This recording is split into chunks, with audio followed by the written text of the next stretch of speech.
Hundreds of migrants are stuck at the border in San Ysidro. Fox 5 legal analyst Wendy Patrick is here for today's Inside the Law. Wendy, good morning. Good morning. Thanks for being here. A lot to talk about with this because the caravan is, apparently this has been happening for years and years, but I think a month ago the president pointed it out.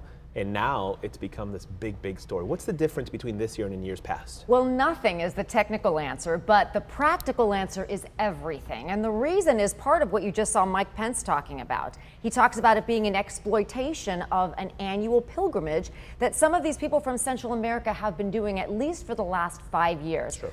The purpose is not to jump over the wall, but to come in the door. So these aren't fence jumpers, they're door knockers. They're seeking asylum, not illegal entry. And the president and really his administration has been very vocal about illegal immigration, not people that are coming seeking asylum. But what we've seen as a result of the attention that the president has drawn to this caravan is we see a bunch of people stuck at the border where the U.S. is quite literally in sight but out of reach. Since we first started talking about this yesterday morning, they let 8 people in. Why those 8 people? We have hundreds there, and how were those 8 people selected? Do you know? They were apparently self-selected is what the news reporting is coming in this morning. They're women, they're children, and that was one of the very good questions, Shali, that people were asking is, how are you going to decide? The number we're hearing now is 220. How are you going to decide if there becomes 8 more spaces? Which of those are going to get to come? It's kind of like a hospital emergency room. You've got to have some sort of an analysis of who you can take when space becomes available. But of course, critics are stepping forward and saying, why only 8 spaces when it's a facility that is designed to hold many more? You mentioned earlier that they're being exploited by whom? Who exactly is exploiting these people? And what is the end to what this is doing? The argument that the vice president was making is that the attention that is being brought on this caravan this year, which of course we haven't reported on this in other years because there wasn't this attention on it, has really raised a sense of false hopes and expectations of receiving asylum, which is not granted most of the time. So I think the vice president and probably even the president feel badly for many of these people who have legitimate claims of persecution and have these false hopes of being easily granted asylum when that's probably not going to happen. Okay, let's talk a little bit more of those people. We just talked about the 8 that were who were let in. There were also 11 who were charged with illegally entering the U.S. How does that work? That's exactly right. That's the door versus the wall, what I was talking about. Okay. Is the caravan is headed towards the door. They're knocking, they're seeking asylum.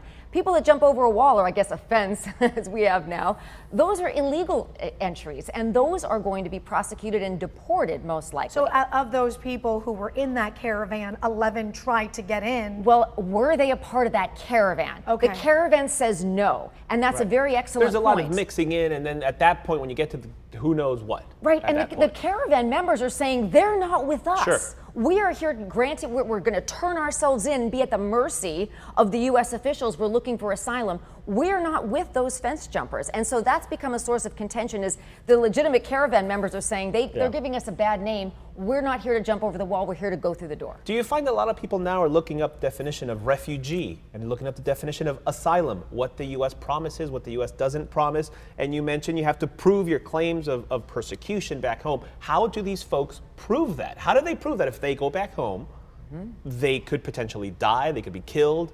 How do they do that? It's an uphill battle. Yeah. It's a great question, Raul, and that is the question they're going to need to answer when they begin to be processed. And it's a question that has to be answered to the satisfaction of the authorities that are screening these people. Again, easier said than done. And that's why most of the asylum applications, unfortunately for those people, if they do have legitimate claims, won't be granted. And many would argue, Wendy, we were talking about this yesterday on our morning show, is that these migrants are from Central America and they went through Mexico. And Mexico is saying, hey, come here. We will open our doors for you. And they said, no, we want to go to the U.S. Well, a significant portion of them actually ended up staying. And I thought that was fascinating because significant portion of these of the migrants ended up saying, okay, we'll stay in Mexico. And I was following the news the same as you were. And I thought to myself the same thing. Why not stay in Mexico if in fact they are granting asylum?